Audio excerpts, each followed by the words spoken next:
A basic house zone defense is essentially the inverted coverage of the prime scoring area, in the shape of a stick-figured house, a square with a triangle roof on top. A zone defense is a style of defense characterized by defensive players covering a certain area of the floor as opposed to individual players.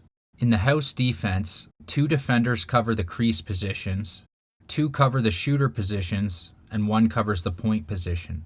Generally, you want bigger defenders down low, players who are willing to block shots, box out in front of the net, and ideally with good stick skills able to pick off passes going through to the crease.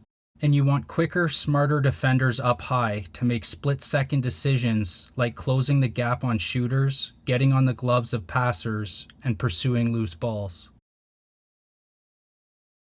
The defensive zone can effectively be broken down into 4 quadrants, with each low, crease, and high shooter defender responsible for what happens in their quadrant. The most important player in this defense is the point defender, who is usually the smartest player on the floor on any given shift, with their first responsibility being to make sure that all of their teammates are in their respective positions. If they're not, instructions may have to be called out by this player and adjustments made. The defender covering the point must play on a string, covering both the point player and the middle of the box when the point player doesn't have the ball. While in the middle, this player must be prepared to help any teammate that gets beat, with adjacent defenders also showing help where possible. While at the point position, this player can also try to pick off any swing passes from shooter to shooter. If a ball carrier has the ball at the shooter position and carries it to the point position, or vice versa, it's at about a 45-degree angle from the shooter position that the high defender at the shooter position should back off and the defender at the point position should start to play the ball carrier. Beginner and intermediate lacrosse teams should have players start in this basic defensive formation, time permitting. If players are unable to run to their designated area by the time the ball has entered the defensive zone, due to a fast break by the opponent for example, sometimes it's best for the coach or an aware defender like the point player to call off this defense and switch to a man defense, aka the helping player on player defense, for that particular shift. Once all defenders have established their spot in the zone, they should keep their sticks up in passing lanes, maintain topside positioning in a closed stance, and stand in the shooting lanes while on ball.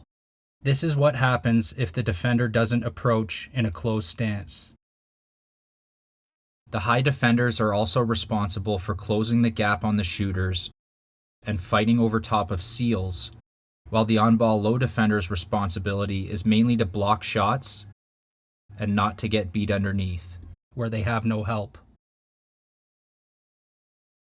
It's also worth noting that the low defender should be as low as the other team's lowest offensive player on their side, as a general rule. It's rare on any given shift that defenders will switch which part of the zone that they're defending, but it does happen, as you saw in the last clip.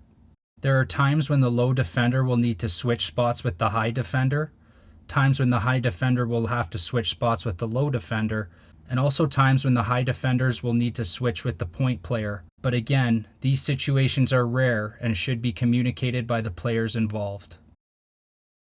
Sometimes, though, you just need to be a lacrosse player. The ultimate goal is not to get scored on, and sometimes smart adjustments need to be made on the fly. Off-ball defenders should be in line with the far side goalpost, defending against backdoor passes, with cutters being followed and passed off once they exit out of a player's designated area and ideally communicated amongst one another. If at any time an opponent enters the area that a player is covering, whether on ball or off ball, they should be cross-checked, clamped, and perhaps slashed if they have the ball. The low defender off ball only has one job, and that's to lock off the crease, meaning not allowing any passes to get through. Collectively, off-ball defenders should sag, stay tight, and be prepared to help any teammate that gets beat toward the net, leaving their check entirely and sliding over if required. There is no need to chase one's check out by the boards, as ultimately they will need to come to the middle and get to the net to be a scoring threat, and players should only start to play them once they become a threat.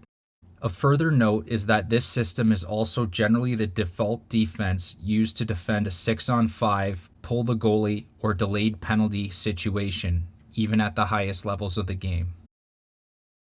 It's also worth noting that the best way to beat a zone defense is to overload one area of the zone with 2 players, which is why all defenders need to be ready to fight over top of any seals in their zone and give help to any teammates that might be getting overloaded, without putting themselves out of position.